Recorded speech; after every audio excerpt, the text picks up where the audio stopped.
torna-te amigo de todas as pessoas. A amizade é um tesouro do espírito que deve ser repartido com as demais criaturas. Como o sol irradia-se e felicita quantos a recebem. Há uma imensa falta de amigos na Terra, gerando conflitos e desconfiança, desequilíbrio e insegurança. Quando a amizade escasseia na vida, o homem periga em si mesmo. Sê tu o amigo gentil, mesmo que, por enquanto, experimentes incompreensão e dificuldades.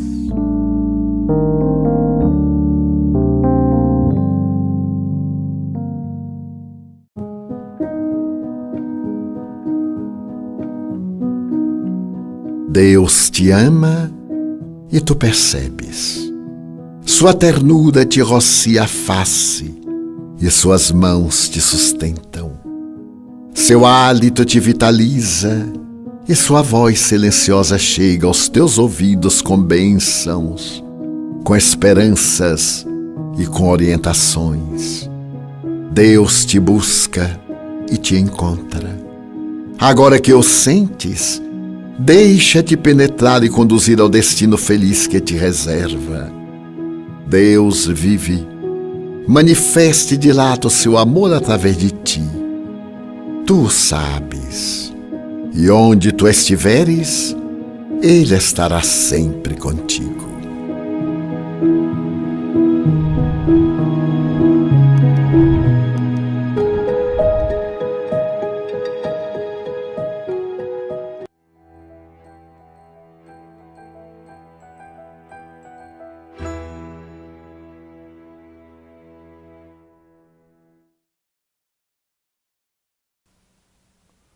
Boa noite a todos. Vamos dar início à nossa reunião doutrinária desta terça-feira. Oremos. Senhor e Mestre Jesus, amigo incondicional das nossas vidas, nunca estamos sozinhos. Sempre estivestes conosco. E sabemos do teu amparo e proteção e da vossa regência por toda a humanidade. Não podemos nos sentir abandonados, tristes, sem rumo, porque nos aponta sempre o rumo a seguir. O teu olhar nos atrai e te buscamos com sofreguidão. E entendemos, Senhor, que Deus é amparo e proteção.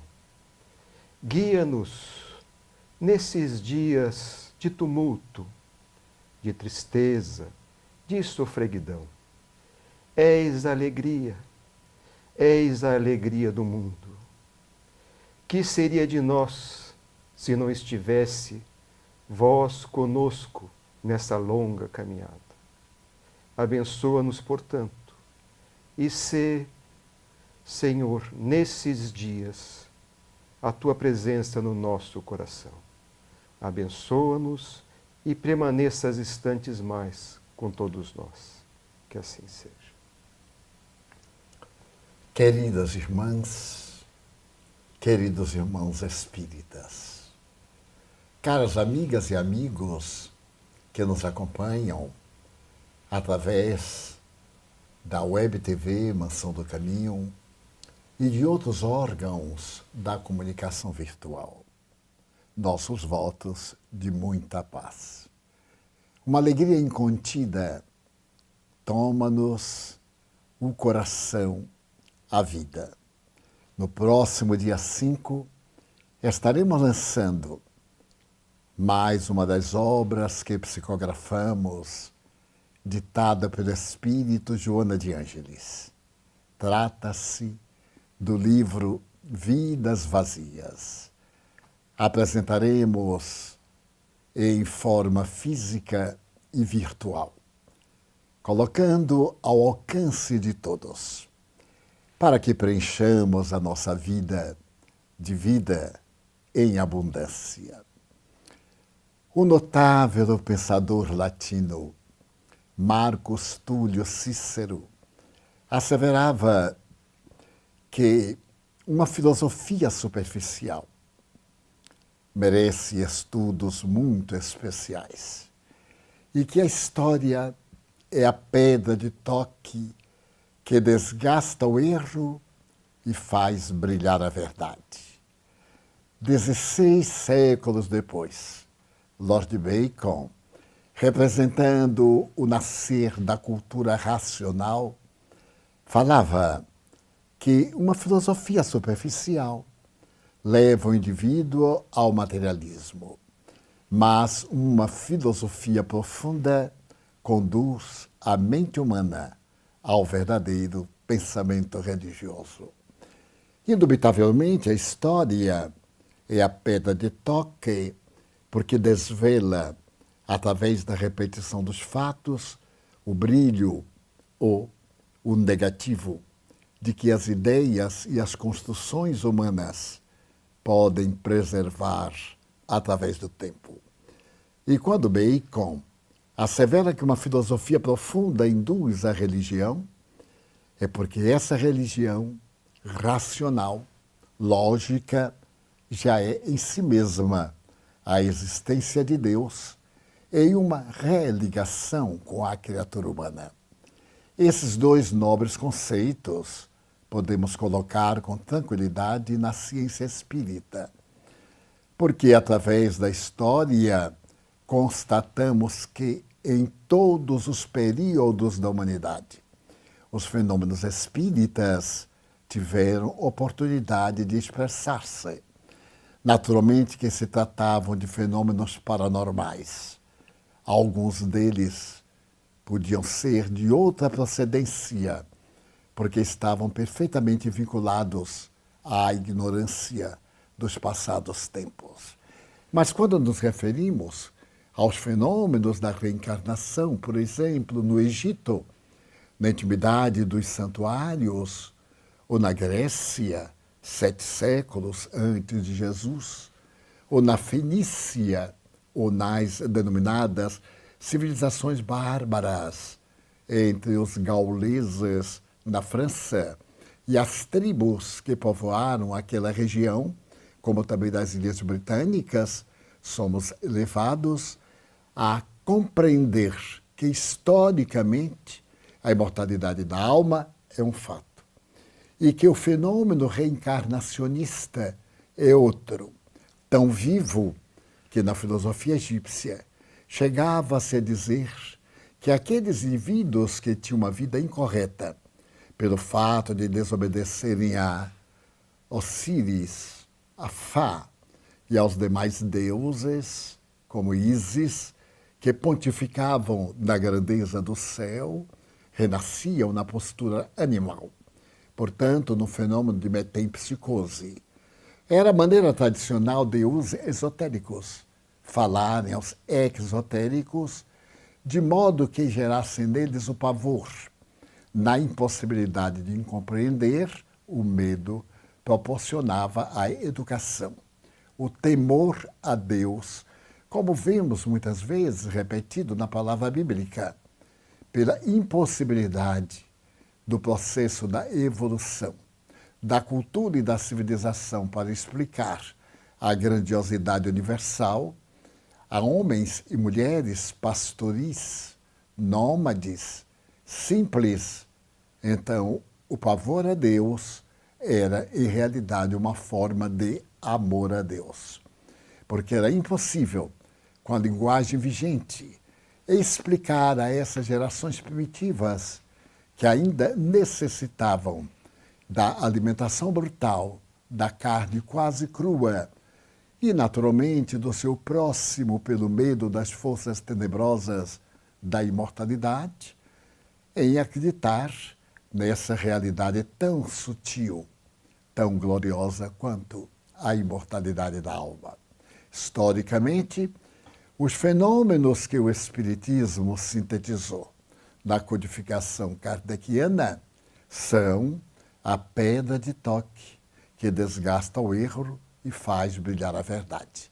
Allan Kardec foi essa pedra de toque, porque ele pegou dos fatos históricos universais e demonstrou, à luz da lógica e da repetição, que eram perfeitamente normais, no sentido de ocorrências que escapavam, recebendo uma definição de paranormais, por não estarem ligados exclusivamente aos sentidos e órgãos denominados normais, os órgãos físicos. Por isso mesmo foram chamados metapsíquicos, parafísicos, parapsicológicos, psicobiofísicos e etc. E quando Bacon resolveu demonstrar que uma filosofia profunda induz à religião, ele também poderia hoje aplicar na doutrina espírita. Diz Kardec, fé verdadeira é aquela que somente pode enfrentar a humanidade em todas as épocas, face a face, cara a cara, como na tradução espanhola. Nós poderíamos verificar que, ao examinarmos a realidade da vida, as suas origens, e nos aprofundarmos no incognoscível, realizamos um ato de natureza parafísica e tombamos numa crença. Essa crença é de que a nossa origem é de natureza divina. Não é uma natureza natural, absolutamente orgânica, mas ela tem uma energia, um psiquismo, uma força cósmica que lhe dá origem, que prossegue e que se encontra íncita em todas as manifestações da natureza. Este introito, para podermos hoje falar alguns recortes de Allan Kardec. O mês de abril para nós espíritas do Brasil é muito rico. Entre outras coisas, o aniversário de Chico Xavier, no dia 2. Logo depois, no dia 15, o lançamento de um livro, o Evangelho segundo o Espiritismo. No dia 18, o Livro dos Espíritos. Nesse ínterim, a desencarnação de Leon Denis e quantos outros fenômenos curiosos que ocorreram em abril. Como estamos celebrando a doutrina espírita no mês de abril, vale a pena fazer alguns recortes. O espírito dedicado ao bem, Hilário Silva, através da mediunidade do Valdo Vieira, à época em que residia em Ubiraba, ao lado do Chico Xavier, narra-nos uma página de incoercível beleza. Permito-me narrá-la ao sabor da minha própria emoção. Allan Kardec, depois da luta, estava cansado. Ele fazia tudo, isto é, ele e Madame Allan Kardec. Ela se encarregava de abrir a correspondência, de responder algumas cartas por ele ditadas e etc. Mas naquela manhã, em especial, ele estava cansado. Esse cansaço que faz parte da vida de todo idealista. Não era desencanto, não era decepção, era simplesmente cansaço. Quando Amélie apresentou-lhe um pacote muito delicado, embrulhado no papel de seda azul, com uma fita, parecia um presente. Chegara pelo correio da véspera. E ela, sabendo de quanto ele amava aos seus correspondentes, acercou-se-lhe, deixe-me colocar um pouco de imaginação. Ele estava à janela. Abriu, ainda soprava ventos frios em Paris. E olhava pelo quadrângulo da janela aquele céu, le ciel bleu de Paris, aquele céu de natureza azul, porém um azul escuro, sombrio e melancólico com seu robe de chambre. Então ela abre o pacote e lhe diz, Denisar, eis o que chegou do correio ao entardecer de ontem. Ele olha, curiosamente era um livro, e ele amava os livros. O livro estava bem encadernado em percalina, com as letras em ouro. Ele sentiu uma emoção especial. Olhou com mais atenção, era Le Livre des Esprits. Ora, a obra gloriosa do seu coração. Fazia 10 anos quase que ele havia lançado essa obra, como nos referimos aqui, a 18 de abril passado. E então sorriu, sentiu a ternura o carinho daquele desconhecido que lhe enviava este presente. E, ao abrir, cai uma carta que estava entre a capa e as primeiras páginas. Ele abaixou-se, pegou a carta e logo a curiosidade intelectual fez-o abrir a carta. Era uma carta repassada de uma grande beleza. Dizia mais ou menos assim: Senhor Allan Kardec, o senhor não me conhece, mas eu gostaria de chegar até o senhor para contar-lhe a minha história. Eu sou um jovem tipógrafo. Eu vim do interior da França para poder desenvolver-me aqui em Paris. Chegando a Paris, encontrei um excelente trabalho numa livraria famosa. E na livraria eu consegui um relacionamento muito bom com diversas pessoas. Era uma livraria editora. E nesse ínterim, eu conheci uma jovem, Marie Antoinette, e naturalmente apaixonei-me. Apaixonei-me no que foi correspondido e terminamos por casar-nos. Éramos imensamente felizes. Mas há um velho ditado que não há felicidade que sempre dure ou desgraça que um dia não se acabe. E a minha suave Marie pegou a peste branca, quer dizer, a tuberculose, e começou a definhar, a tossir, a emagrecer. Eu a via desaparecer diante dos meus olhos. E do dia terrível que eu não consigo esquecer, ela morreu nos meus braços, vitimada pela hemoptise. Eu fiquei desesperado. Após sepultá-la, comecei a pensar qual era a finalidade da minha vida. O ser, que era o ar que eu respirava, que representava as minhas aspirações. Estávamos formando projetos de uma família. Vê-la arrebatada pela morte de uma maneira fria, eu senti o coração despedaçar-me. Compreendi que não havia razão para continuar lutando. Negligenciei o trabalho e, infelizmente, comecei a tomar bebida alcoólica numa tentativa de esquecê-la e de afogar a minha mágoa na dor do desespero. Perdi o emprego. Estava cada dia mais desesperado. A falta que me fazia era cada dia maior, porque, curiosamente, a morte nos choca primeiro.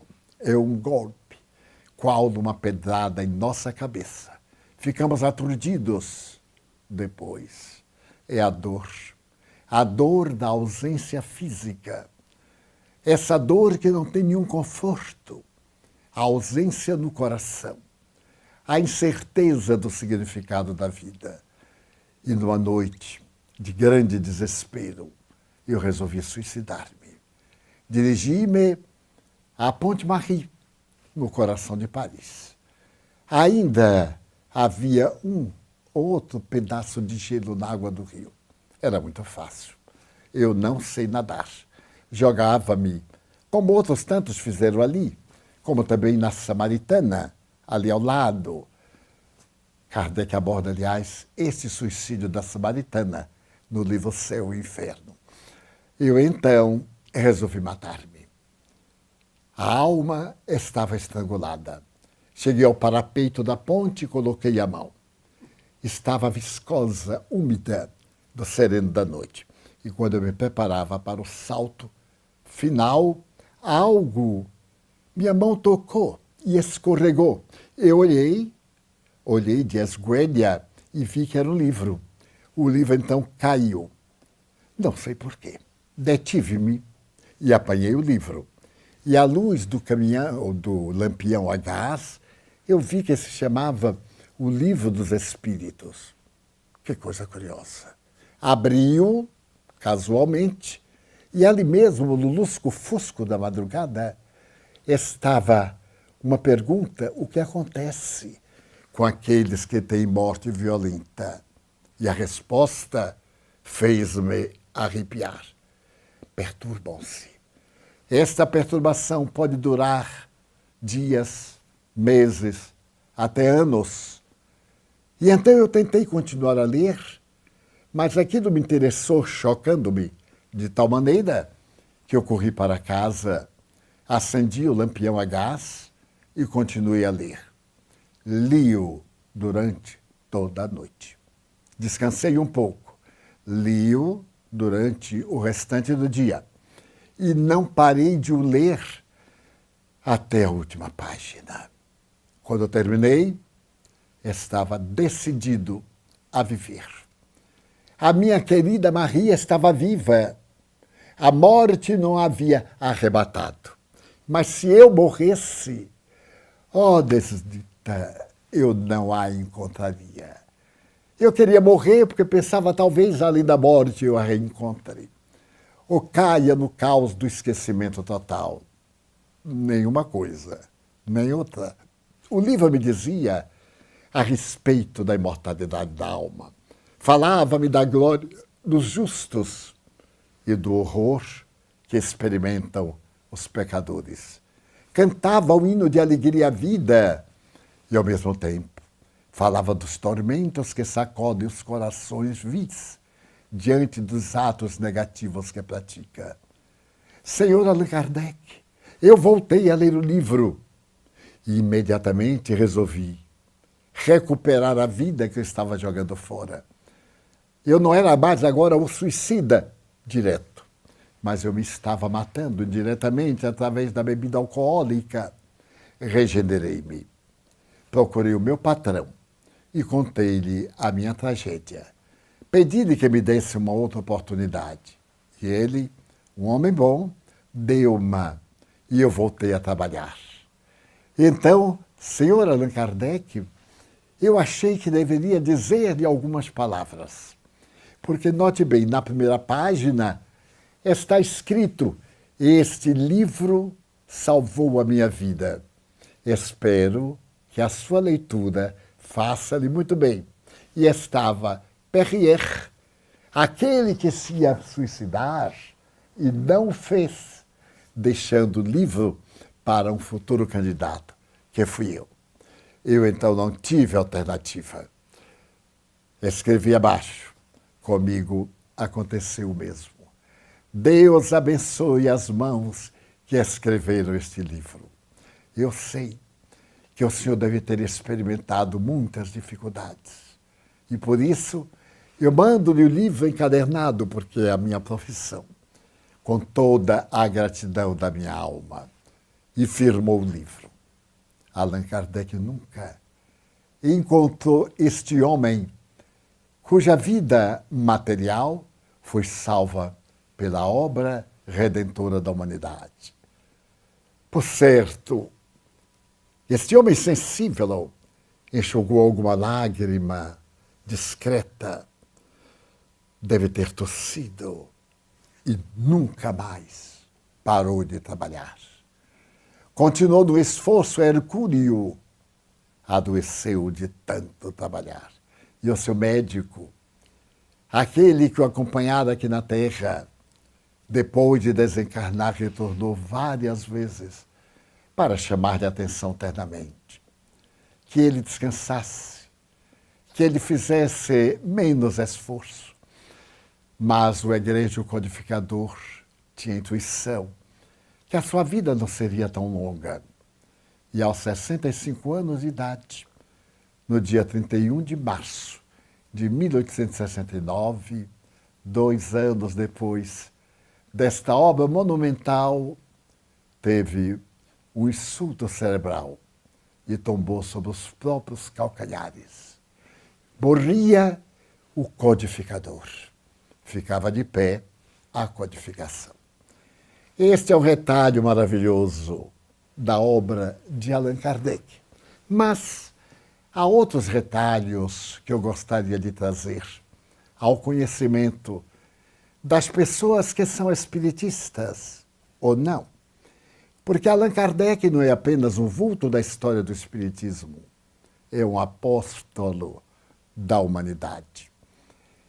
No dia 2 de abril do ano de 1870, o cadáver de Allan Kardec foi transferido do cemitério de Montmartre para o cemitério monumental Père Lachaise. E foram seus amigos da União Espírita Belge que mandaram construir um dolmen. O dolmen é um monumento que pertence aos druidas. Normalmente são duas pedras muito grandes, com uma terceira. O dolmen de Kardec são 3 pedras, com uma terceira possível, uma pedra enorme lascada, evocando a tradição gaulesa, aquela tradição de se comunicar com a verdade, com o mundo espiritual. O seu templo é a natureza, a sua mensagem é o amor, o campo imenso do universo é a universidade da vida. No dia 2 de abril, os amigos queridos da Bélgica resolveram retirá-lo de Montmartre, como disse, e transferi-lo para o cemitério monumental, um dos melhores do mundo, ao lado do cemitério de Milão, considerado o cemitério das estátuas, a grandiosidade milanesa. E ali houve uma grande homenagem.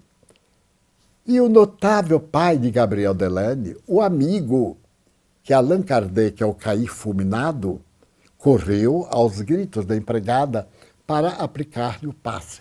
Alexandre Delane. Alexandre Delane era um grande amigo de Kardec. E Kardec, poucos sabem, não era o homem que apenas falava sobre a caridade. Era o homem que vivia a caridade.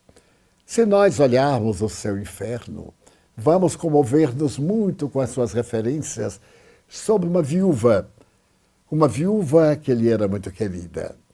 Esta senhora era uma miniaturista.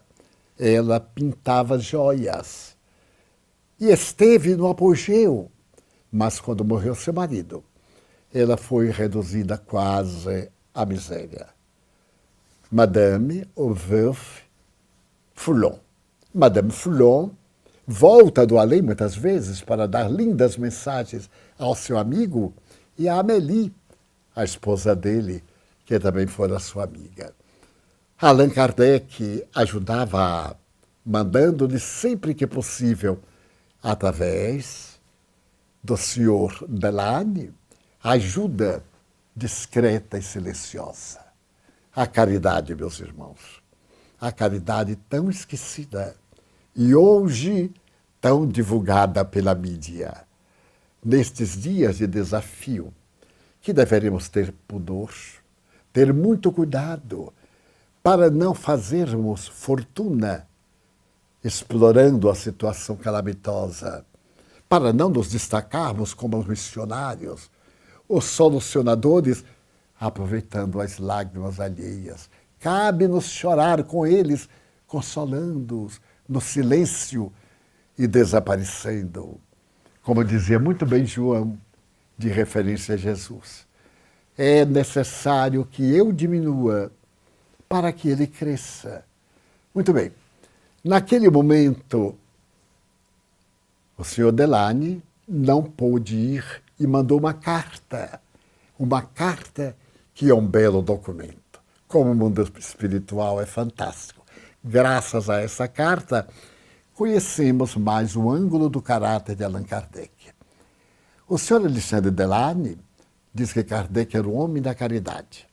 Certa feita, fazendo uma viagem a uma das cidades da França, e sendo recebido por uma família muito distinta, ele percebeu, com a sua acuidade moral e mental, que o dono da casa estava muito preocupado. Recepcionou de forma distinta, ofereceu-lhe o que havia de melhor, mas ele percebeu que estava sofrendo aquele senhor e que tudo isso era resultado de uma problemática de natureza financeira.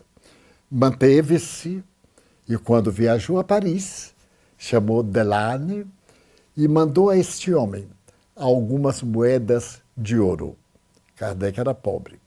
Vivia do seu salário e da venda das obras espíritas que ele revertia na publicação de outras obras espíritas.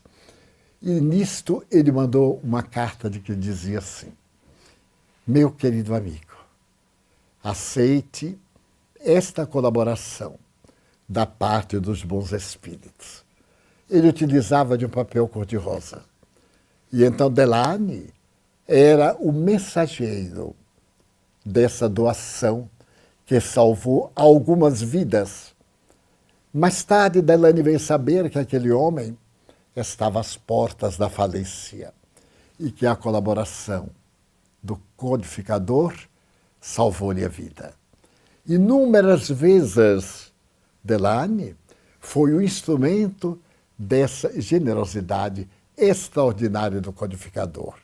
Então, quando Kardec fala sobre a caridade, ele é nada mais, nada menos do que o exemplo. Façamos uma pausa e voltamos já já. Olá, amigos! Eu quero te convidar para que você possa acessar ao Espiritismo numa perspectiva de poder olhar os aspectos históricos e atuais, capitaneado naturalmente por uma figura emblemática, significativa, um ícone do nosso movimento espírita, Divaldo Pereira Franco. Espiritismo Play é essa plataforma através da qual você mergulha em conteúdos inéditos e em conteúdos históricos. E tu tens a possibilidade de poder viver o Espiritismo através das reflexões desse que é o nosso maior divulgador do Espiritismo nos últimos tempos, cuja palavra sempre nos encanta. Eu te convido para que tu possas fazer parte dessa plataforma, fazendo uma assinatura e também contribuindo desse modo com a Mansão do Caminho. Um abraço.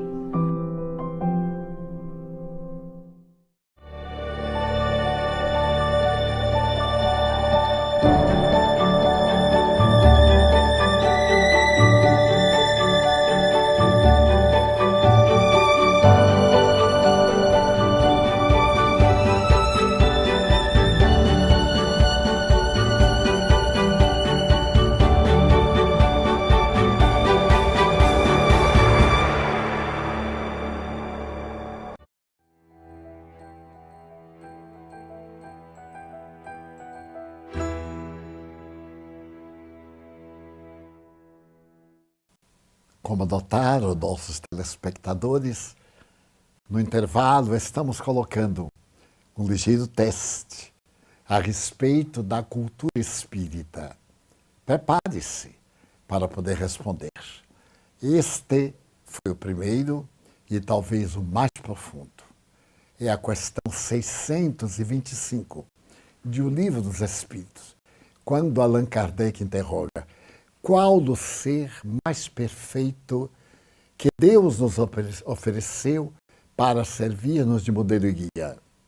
Jesus é o ser mais perfeito.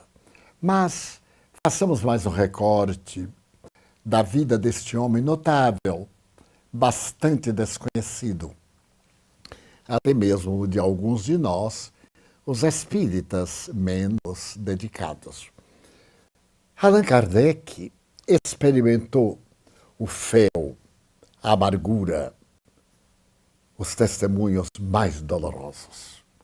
Recordemos que era o período de intolerância que estava no poder Napoleão III, sobrinho neto de Napoleão Bonaparte. Napoleão III, herdeiro da coroa, por volta de 1840, havia proposto que a democracia seria o melhor regime para a França.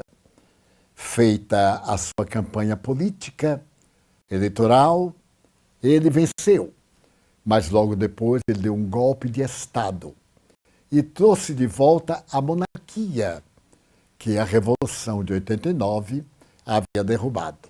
Em consequência, ele se fez Napoleão III. E para poder manter-se no trono, ele firmou uma concordata com a Igreja Católica Apostólica Romana.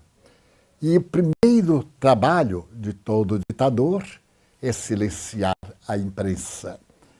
Porque a imprensa é a boca da verdade para o conhecimento do povo, tecnicamente. porque, verdade, nem sempre isso é atendido pela imprensa. Daí nós temos a imprensa marrom, a imprensa chula, a imprensa fake, a imprensa. Eu me refiro à imprensa, aquela que honra Gutenberg, o criador das letras móveis. Então, para que uma obra saísse, era necessário passar pelo crivo da censura. E a censura é perversa, somente permite publicar-se aquilo que está de acordo com seus métodos bárbaros. Mas bem, Allan Kardec teve que passar pelas mesmas injunções. E pelo fato de apresentar a doutrina, os periódicos da época, de orientação católica 90%, alguns materialistas, porque já havia o pensamento livre, o iluminismo voltairiano e de outros pensadores, o positivismo como filosofia, as ideias novas eram muitas vezes combatidas tenazmente. E podemos dizer que Allan Kardec é o primeiro jornalista espírita, porque ao criar a Revue Spiritre, ele responde a todos os ataques com nobreza, como um jornalista honrado, como temos alguns poucos no Brasil e no mundo. E então, ele sofreu muito. Sofreu perseguições atrozes de amigos, de adversários, de religiosos, de cientistas, mas também da ralé. E por volta de 10 anos, após publicado o Livro dos Espíritos, 1867, ele escreveu uma nota. Essa nota, depois que ele morreu, ficou na gaveta em que ele guardava alguns apontamentos. Ley-Marie, seu amigo, depois da morte do querido companheiro, ficou deslumbrado com as anotações que ele ia colecionando para formular futuros livros. E quem sabe um livro biográfico. Por isso que ele narra todos os detalhes de como se fez espírita, desde o primeiro convite que ele recebeu de um amigo para assistir na residência de Madame Maison às chamadas mesas falantes, até as várias experiências, as comunicações. Então nós temos hoje, graças a essas notas e a Ley-Marie, obras póstumas. Essa obra escrita depois da morte do indivíduo narra para nós as lutas notáveis da edificação, da codificação da doutrina espírita. E há um papel que Ley-Marie coloca como rodapé em obras póstumas, falando das lutas do emérito codificador, porque muita gente desconhece as lutas intestinas, os bastidores de tudo. Quantas vezes conosco, os pequeninos lutadores no dia a dia, em nossas atividades domésticas, em nossas atividades profissionais, experimentamos dissabores inenarráveis e sorrimos. Mantemos a aparência gentil, muitas vezes com o coração dilacerado. Mas o que me impressiona é cada dia a grandeza do codificador do Espiritismo. Porque nesta nota de rodapé, que também irei dizer conforme a minha emoção, ele diz mais ou menos assim. Publica esta nota 10 anos depois que foi publicado o Livro dos Espíritos. Quantas experiências eu tenho passado, quantas dores, quantos testemunhos silenciosos. Muitas vezes tive lágrimas que não cheguei a verter. Amigos que me beijavam na Sociedade Parisiense de Estudos Espíritas aproveitavam a minha ausência para esbordoar meu caráter. Diziam coisas terríveis contra mim, mas eu nunca desanimei. Caluniavam-me, a ponto de dizer que eu vivia do sustento das obras espíritas, se lembrasse que eu as publiquei com o meu dinheiro. o resultado do meu trabalho. Tinha direito, portanto, de usufruir dos resultados. Que iria fazer com isto? Muitas vezes eu estive exausto de dor, mas nunca sucumbi. Nunca sucumbi. Chegaram a ferir meu caráter inúmeras vezes. Mas eu me lembrei que o Espírito de verdade me havia dito que eu iria sofrer muito, mas que me estava reservada uma alegria infinita depois da morte. Mas eles não me enganaram, porque mesmo na terra, quando eu me sentia acossado pelos perseguidores de todos os lados, eu me recolhia à oração, entregava-me a Deus, e no silêncio da prece eu voava acima das multidões e olhava o futuro do meu destino e podia ver aquilo que me estava reservado. Os espíritos não me enganaram. Quando vejo hoje a imensa divulgação do Espiritismo, a alegria que me toma é muito maior do que as lágrimas e as dificuldades que eu experimentei naquelas horas muito difíceis. Eu sugeriria aos espíritas que sofrem, permitam-me, que sofremos incompreensões e silenciamos, porque não estamos aqui para defender o nosso nome, a nossa honra. Sempre digo que o meu defensor são os meus atos e que Jesus é o meu patrão. Quem o serve não tem tempo para gastar em jogo de palavras da vaidade egóica e da disputa mentirosa da ilusão dos aplausos. Então eu sugeria que as pessoas que se dedicam ao trabalho do bem lessem esta nota no rodapé da edição do livro Obras Póstumas e lessem o livro para conhecer como é que foi elaborado o espírito, como se davam as comunicações, as relações de Kardec com seus médiuns, as lutas, as viagens e também a interpretação de fatos muito delicados do Evangelho. Ele se aproveita dessa obra magna para poder abordar. Eis porque, nestes dias tumultuosos, os espíritas deveríamos ter uma postura muito nobre. Não nos apresentarmos como salvadores, porque se nós conseguirmos salvar-nos a nós próprios, já é uma grande vitória. Aliás, é tese de Jesus. Do que vos adianta salvar o mundo e perder a própria alma?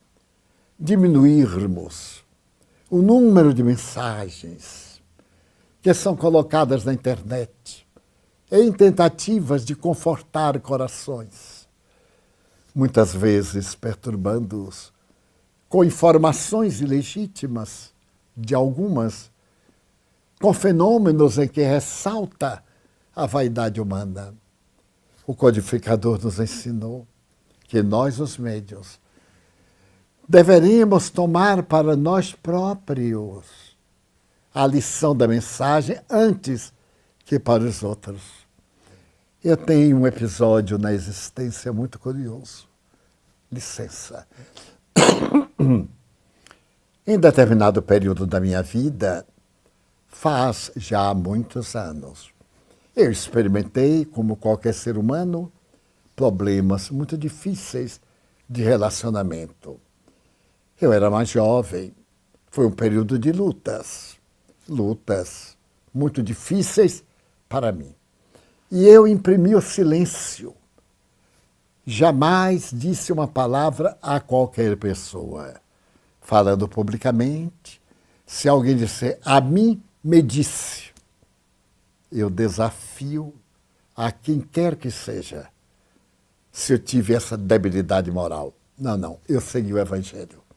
Se os meus atos não condizem com a conduta espírita, não serão as palavras vãs que valerão alguma coisa. E também não tinha tempo. Quem está a serviço do Cristo não tem tempo para a defesa de si mesmo. Muito bem. Mas chegou um dia em que as minhas débeis forças falharam. E quando a benfeitora Joana de Ângeles estava comigo, eu me queixei. Mas me queixei como filho à sua genitora. Eu disse, minha irmã, a senhora é tão gentil. Eu vejo que a senhora escreve a centenas de amigos. Eu já psicografei. Mais de 500 páginas que a senhora endereça a pessoas sofredoras. E eu estou passando por uma transição muito grande. E a senhora ainda não me disse uma palavra. Era uma queixa de filho. Ela sorriu e disse, meu filho, você pensa isso? Eu digo, não é que eu pense. É que eu não recebi da senhora diretamente uma palavra. Ela disse, meu filho, eu sempre escrevo na segunda pessoa do singular, tu. Portanto, eu sempre escrevo a ti, não escrevo aos outros. Quando eu digo tu necessitas, é a ti que eu estou falando. Portanto, eu já escrevi alguns livros dedicados às tuas lágrimas. Não tens por que estar reclamando. Eu, então, como todo indivíduo, criança ferida, eu disse, mas eu queria uma coisa especialmente para mim. Ele disse, mas tudo que eu escrevi é especialmente para ti. Eu fiquei frustrado. Ele disse, nada obstante, eu te vou contar uma história que tu aproveitarás se te aprouver. Havia uma fonte numa floresta que um dia lamentou-se. Meu Deus, eu sou quase inútil, porque as minhas águas estão muito baixas.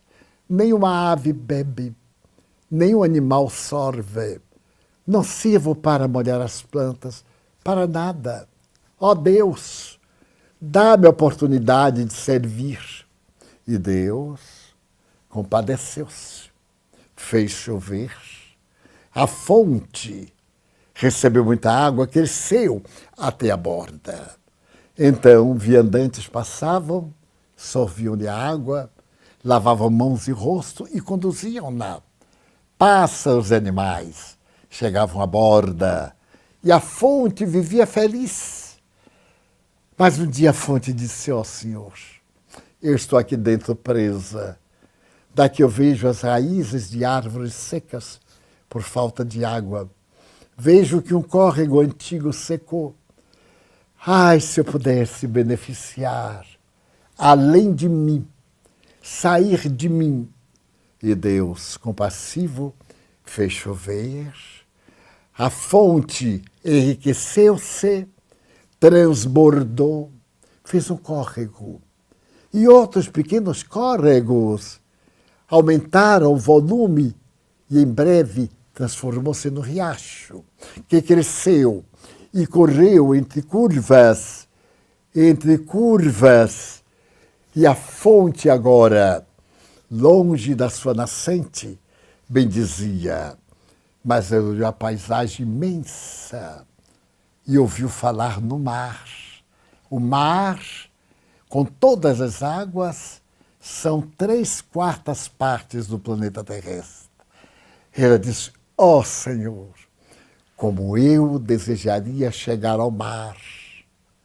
E choveu, choveu, e a fonte cresceu agora num rio volumoso, que percorreu desertos, que subiu montanhas, e subitamente ele defrontou com paredões enormes de cordilheiras. E aí as águas não puderam ultrapassar. E as águas disseram, ó meu Deus, falta tão pouco para chegar ao mar. Então Deus lhes disse, reclama menos, aumenta o volume, cresce, e transborda, porque o destino de todo rio é a água gloriosa do mar ou do oceano. Entendeu, meu filho? Eu disse, mais ou menos. Pois é, tu és a fonte reclamadora. Se tu queres que a tua água atenda alguém, serve mais. Não te preocupes com nada.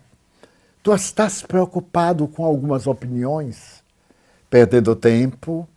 Assim a terra absorve as tuas águas e nunca serás um rio. Esquece. A terra ressequida não necessita da ardência da reclamação, mas da suave tranquilidade da água para embebecer-se e ser útil. A partir de então, eu tenho tentado ser o córrego. A fonte continua generosa, está sangrando suavemente, está saindo da jaula do ego e está tentando atender o areal que a observa, absorve. Atender também alguma planta ressequida aqui e ali, acolá, e aguardando a chuva da misericórdia divina para poder alcançar o mar da graça universal de Deus. Assim, minhas queridas irmãs, meus queridos irmãos, sejamos prudentes nesta hora. Evitemos o exibicionismo, falar daquilo que não conhecemos. Não demos muitas opiniões, hajamos. O ato vale mais do que milhares de palavras. Sorriamos para alguém. Tenhamos cuidado com o contágio, mas não cheguemos ao absurdo de negar socorro a quem necessita. Não cheguemos ao fanatismo de evitar a humanidade, nossa irmã. Porque se for necessário, em favor da humanidade nos doarmos, qual é a diferença? Todos vamos desencarnar. A mentora Joana de Ângeles me diz que na sua época de monja, só Juana Inês de la Cruz, quando ela renunciou à biblioteca, que era chamada a monja da biblioteca, tinha 5.000 livros e fez a doação com o próprio sangue. Assinou a transferência, foi lavar o solo do monastério e veio uma peste na cidade do México. E ela foi atender as suas irmãzinhas. Contaminou-se e foi para a pátria. Respeitemos, mas não tenhamos medo. De uma forma ou de outras, nós voltaremos à pátria quando a divindade determinar. Mas não olvidemos que, enquanto estivermos na terra, oremos. Leio no Facebook, uma que outra vez. Orem pelo meu filho que está muito doente. Eu oro, por incrível que pareça, não me custa. Ore pelo meu pai, que está agora na UTI, passando muito mal com o vírus. Então eu paro e digo, oh meu Deus, tem compaixão desse irmão. Poderia ser eu, mas envia um pensamento de ternura a quem solicitou o pedido. Não me custa. Um amigo me disse, mas você vai orar pela humanidade toda? E zombeteiramente me disse, ore pelo catálogo telefônico. Eu disse, olha que ideia notável você me deu. Não vou mais orar pelo catálogo, vou orar pela humanidade inteira. E especialmente pelos que me tocam o coração. Porque a prece, trabalhada na unção da ternura, como diz Chico Xavier, a prece das mães arromba as portas dos céus.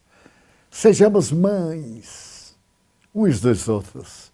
Nietzsche, esse autor cínico e esquizofrênico, dizia: o amor é verdadeiro quando somos mães uns dos outros. E esta hora exige a doce maternidade do Evangelho sobre todas as criaturas. Chegamos ao momento de interromper a nossa atividade, que daremos continuidade na próxima quinta-feira, quando estaremos aqui falando sobre Espiritismo, quando teremos a oportunidade de estar conosco o querido espírita Alberto Almeida, respondendo questões conosco. Até lá, uma noite de paz. Ore e não saia de casa por enquanto.